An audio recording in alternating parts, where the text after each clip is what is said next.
The new Mercedes AMG Petronas F1 W05 for the 2014 race season is powered by a technical revolution, the power unit.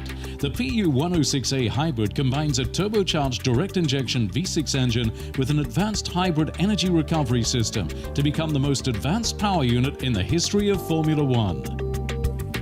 The new engine regulations require downsizing from a 2.4-litre V8 to a 1.6-litre V6. Maximum revs have dropped from 18,000 RPM to 15,000. To achieve higher and more efficient power output, the new V6 is fitted with a turbocharging system and high-pressure direct fuel injection.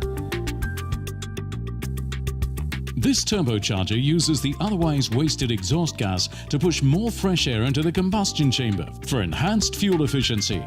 Before reaching the air intake, the compressed air passes through an intercooler to increase its power density. The hybrid system is called the energy recovery system.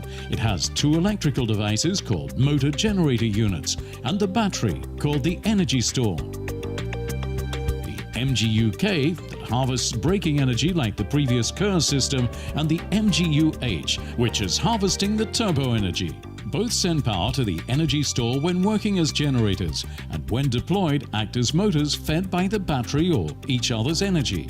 The electric motors on their own develop more power than a family saloon car.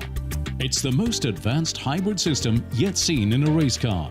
This new technology is used to achieve maximum efficiency because Formula 1 is now a fuel-based racing formula.